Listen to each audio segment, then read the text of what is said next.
যে আমি যখন রেজিগনেশন লিখছি আমি প্রচুর কাঁদছিলাম। প্রচুর। মানে আমি খালি ভাবছিলাম যে আমার মার স্বপ্ন ছিল আমি এইটুকু স্বপ্নও পূরণ করতে পারলাম না। যে I could retain my service.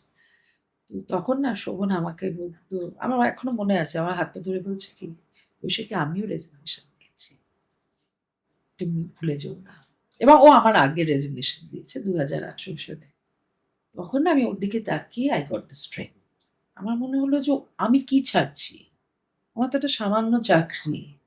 আর ও তো একটা মানে যাকে বলে রাজ্যপাট ছিল। একদম। এবং বিশ্বাস করো যেদিনকে ও রেজিগনেশন দিয়েছে, তো I have seen so many kinds of reaction. People were crying, some people were happy, people were criticizing, some people were admiring. এবং কেউ আমাকে দায়ী করছে, আবার কেউ বলছে তুই কি লাকি তোর জন্য সবকিছু ছেড়ে দিচ্ছে। আমি তো এইরকম টালমাটাল অবস্থায় আমি বাড়িতে ঢুকছি, ঢুকেই আমি দেখছি যে ওর যারা সব কাছের লোক তারা কান্নাকাটি করছে। আর অটোমেটিক অন্যের কান্নাটা দেখলে তোমার দেখবে তোমার নিজের একটা কান্না আসতে হুম, থাকে। হুম। আমি কাঁদতে, কাঁদতে ওর ঘরে ঢুকে আমি দেখছি তিনি নিশ্চিন্তে ঘুমোচ্ছেন। আমি ভাবছি বোধহয় এটা নিশ্চয়ই ফেক করছে। আমি বলছি কি তুমি সত্যিকারে ঘুমোচ্ছ নাকি? একদম গভীর ঘুম থেকে বলছে, "ও তুমি চলে এসেছো তাহলে চলো খেয়ে নিই।"